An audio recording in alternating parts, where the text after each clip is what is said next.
আলাইকুম। সবাইকে নতুন একটি ভিডিওতে আবারও শুভেচ্ছা। আপনারা দেখতে পাচ্ছেন বিভিন্ন সময়ে আমরা সোশ্যাল মিডিয়ায় পোস্ট ডিজাইন বা যে কোনো ধরনের অ্যানিমেশন ভিডিও তৈরি করার জন্য লিমিটেড কিছু টেমপ্লেট বা কিছু ডিজাইনের প্রয়োজন হয়।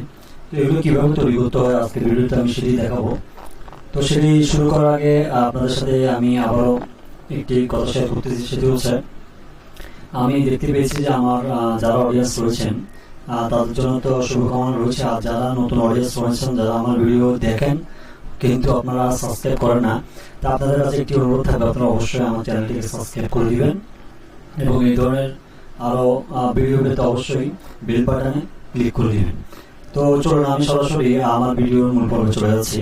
তো এটি আমি আপনাদেরকে ক্যানভা দিয়ে দেখাবো, যেহেতু বর্তমান ক্যানভা একটি জনপ্রিয় একটি এটির মাধ্যমে খুব সহজে আপনি কয়েক সেকেন্ডে যে কোনো ধরনের ডিজাইন তৈরি করতে পারবেন, কোনো ধরনের পূর্বের অভিজ্ঞতা ছাড়াই। তাই অনেকেই এই অ্যাপসটি ব্যবহার করে থাকেন। তাই আমিও আজকে আপনাদেরকে ক্যানভা দিয়ে কীভাবে অ্যানিমেটেড ভিডিও তৈরি করবেন সেটি দেখিয়ে দিব। তো তার জন্য আমাকে সরাসরি যে কোনো একটি ট্যাবে যেতে হবে। যে কোনো একটি ট্যাবে আসার পরে সার্চ বক্সে লিখবেন canva.com।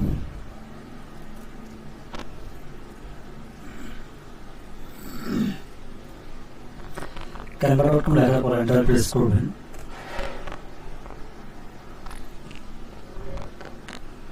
এন্টার প্রেস করার পরে আমার সামনে থেকে ইন্টারফেস হয়েছে। আপনাদের সামনে তো এরকম হবে না, এই কথা আমি পূর্বে আপনাদেরকে বলেছিলাম। আপনারা অবশ্যই একটি জিমেল দিয়ে এখানে সাইন আপ করে নেবেন, তারপর আপনাদের ইন্টারফেসটি দেখাবে। তো এখানে যেহেতু আমি ভিডিও তৈরি করে আপনাদেরকে দেখাবো, তাই এখানে আপনারা ভিডিও সি অল, ঠিক আছে, এই অপশনটিতে ক্লিক করে দিবেন। এই অপশনটিতে ক্লিক করার পর এখানে বিভিন্ন ধরনের আপনি টেমপ্লেট দেখতে পাচ্ছেন। যেহেতু আমি এটি ইউটিউব ভিডিওর জন্য তৈরি করতেছি, তাই আমি আপনাদেরকে ল্যান্ডস্কেপ, ঠিক আছে, ল্যান্ডস্কেপ এই অপশনটি দিয়ে আমি আপনাদেরকে দেখিয়ে দিচ্ছি।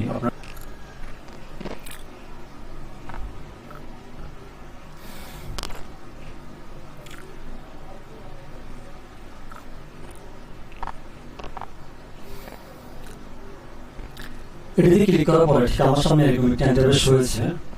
আপনারা দেখতে পাচ্ছেন আমার বাম সাইডে বেশ কিছু ইমেল দেখাচ্ছে। আপনারা চাইলে এই ধরনের ট্যাবলেট দিয়েও কাজ করতে পারেন। তো আমি ট্যাবলেট ইউজ করে কীভাবে এই ধরনের অ্যানিমেটেড ভিডিও তৈরি করবেন প্রোডাক্টের, সেটি আমি আজকে আপনাদেরকে দেখাবো। তার জন্য আমি এই সাদা ট্যাবলেটটি ক্লিক করে এখানে যে কোনো একটি কালার বসিয়ে দিব। তার জন্য আমি উপরে ব্যাকগ্রাউন্ড কালার, ঠিক আছে, এই অপশনে ক্লিক করব। ক্লিক করার পর বাম সাইডে দেখতে পাচ্ছেন বন্ধুরা আমার সামনে বেশ কিছু কালার চলে এসেছে। তো এখান থেকে আমি আমার প্রোডাক্টের জন্য যেই কালারটি সুইটেবল, আমি সেই কালারটি এখান থেকে নিয়ে নেব। তো আমি রেড কালারটি এখান থেকে বাছাই করে নিলাম, ঠিক আছে। এটিকে একটু ডিপ করার জন্য আমাকে এখানে জাস্ট একটু এখানে টেনে দিয়ে এখানে ছেড়ে দিতে হবে। তারপর আমরা দেখতে পাচ্ছি বন্ধুরা আমার ব্যাকগ্রাউন্ডটি রেডি, ঠিক আছে, আমার কালার রেডি। এবার এখানে আমাকে কিছু শেপ ইউজ করতে হবে। তার জন্য আমি এখানে এলিমেন্টস আমার একটি অপশন দেখতে পাচ্ছেন, আমি এলিমেন্টসে চলে আসবো। এখানে এসে আমি লিখবো গ্লোব,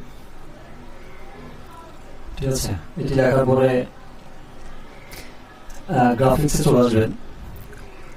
গ্রাফিক্সে আসার পরে দেখতে পাচ্ছেন বেশ কিছু এখানে ডিজাইন দেখাচ্ছে। এখান থেকে আমি একটি ডিজাইন চুজ করব, ঠিক আছে। আচ্ছা, এখান থেকে আমি আমার প্রোডাক্টের জন্য এই অপশনটি নিয়ে নিলাম, ঠিক আছে।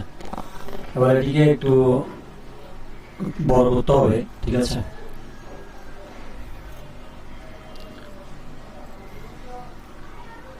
এটিকে অবশ্যই একটু সাইজ করে নেবেন। যদি সাইজ না করেন জিনিসটা দেখতে বেশি লাগবে। তো আমি এটি সাইজ করে নিলাম। সাইজ করে নেওয়ার পরে এবার এখানে আমাকে একটি প্রোডাক্ট আনতে হবে। তো আপনি যে কোনো প্রোডাক্ট দিয়ে করতে পারবেন, ঠিক আছে। আপনি কসমেটিক প্রোডাক্ট কিংবা ফুড আইটেম বা অরেঞ্জ কিংবা ম্যাঙ্গো জুস টাইপের বিভিন্ন ধরনের ক্যান দেখতে পাবেন আপনারা, ওই ধরনের এলিমেন্ট দিয়ে আপনারা করতে পারেন। তো আমি যে কোনো একটি আপনাদেরকে দেখিয়ে দিচ্ছি। এটি ক্যান আমার আগে থেকে আপলোড করা আছে, আমি এটি আপনাদেরকে দেখিয়ে দিচ্ছি। তো এটি করার জন্য আমাকে এখানে ক্লিক করে দিতে হবে। ক্লিক করার পর আপনারা দেখতে পাচ্ছেন আমার সামনে ক্যানের যেই এলিমেন্টটি নিয়েছি, ক্যানটির ব্যাকগ্রাউন্ডটি ডিলিট হয়ে গিয়েছে এবং এখান থেকে আমাকে এটিকে একটু কাস্টমাইজ করতে হবে। আমি একটু বড় ছোটো করে নিই, ঠিক আছে। এটিকে একটু রোটেট করে দিব। তার জন্য আমাকে এটিকে একটু এখানে চেপে ধরে হালকা একটু রোটেট করে দিতে হবে, ঠিক আছে। একটু ছোট করে দিই। এবার এখানে বেশ কিছু লুক দেওয়ার জন্য আমাকে অরেঞ্জ কিছু স্লাইস করা ফ্লেভার এখানে আনতে হবে। তার জন্য আবার আমি এলিমেন্টসে চলে যাবো। এলিমেন্টস আসার পর এখানে লিখবো অরেঞ্জ ফুড, ঠিক আছে, অরেঞ্জ ফুড। এই অপশনটিতে ক্লিক করলে আপনাদের সামনে বেশ কিছু অপশন আসবে। এখান থেকে আপনারা সরাসরি ফটো এই অপশনে ক্লিক করে দেবেন। এখানে ক্লিক করার পর আপনারা দেখতে পাচ্ছেন এখানে অরিজিনাল যে অরেঞ্জ ফ্লেভার যেটি রয়েছে আপনি এখানে পেয়ে যাবেন। তো এখান থেকে আমি যে কোনো একটি আপনাদেরকে দেখিয়ে দিচ্ছি। এখান থেকে যে কোনো একটি আমি আপনাদেরকে দেখিয়ে দিচ্ছি, আপনারা আপনাদের পছন্দ মতো এখান থেকে একটি সিলেক্ট করে নেবেন। তো এটি করার জন্য আমি এখানে ইউজ করার জন্য আমাকে বেশ কিছু ফরম্যাট এখানে ইউজ করতে হবে। সেই জন্য আমি এখান থেকে আরেকটি এলিমেন্টস নিয়ে নিব। তো আমি আবার ট্যাক্সে যাব, ট্যাক্সে গিয়ে এখানে আবার গ্লোব লিখবো, সরি। তো আবার আমি এলিমেন্টসে চলে আসতাম। এখান থেকে আমি আরেকটি শেপ নিব।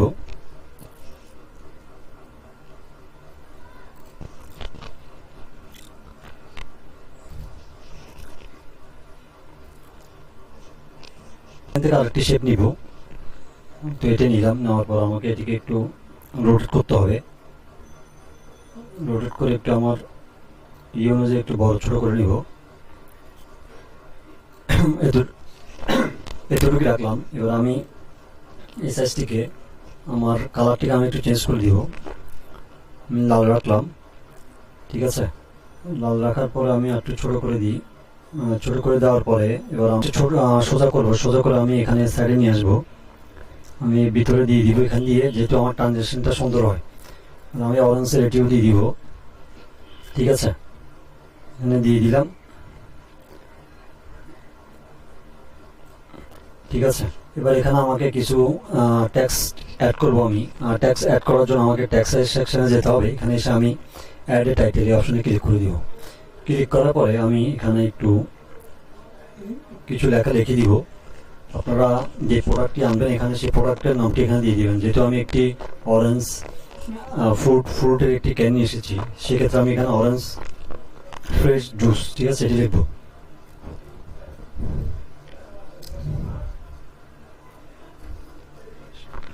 ফ্রেশ জুস,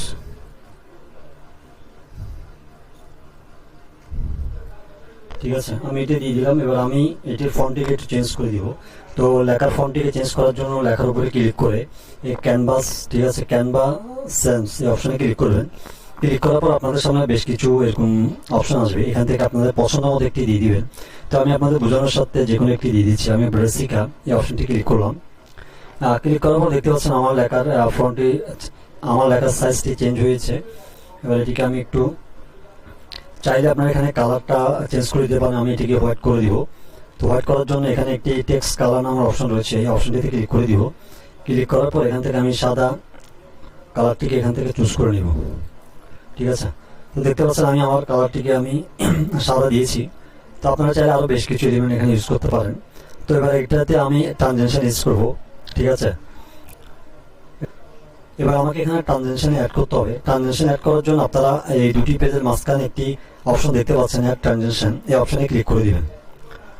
ক্লিক করার পর আপনার বাম সাইডে অনেকগুলো এলিমেন্ট দেখতে পাবেন। এখান থেকে আপনারা যেটি পছন্দ হয় দেখতে পাচ্ছেন। আমি যদি এটি দিয়ে থাকি তাহলে আমার অ্যানিমেশনটি এরকম দেখাবে, আর আমি যদি এটি দিই তাহলে এরকম দেখাবে, ঠিক আছে। এখানে বিভিন্ন ধরনের এলিমেন্টস রয়েছে, আপনারা আপনাদের পছন্দ মতো একটি দিয়ে দিবেন। তো আমি আপনাদের বোঝানোর সাথে এখান থেকে একটি দিয়ে দিচ্ছি। তো আমি দেখি কোনটি দেওয়া যায়, ঠিক আছে। তো আমি এই অপশনটি নিয়ে নিলাম, ঠিক আছে। জাস্ট আপনাদের বোঝানোর সাথে এখানে অনেকগুলো এলিমেন্টস রয়েছে, আপনারা চাইলে যে কোনো একটি দিয়ে দিতে পারেন, ঠিক আছে। তো আমি এই অপশনটি নিলাম, ঠিক আছে। এটি নেওয়ার পরে আমি যদি এটিকে একটু প্লে করি,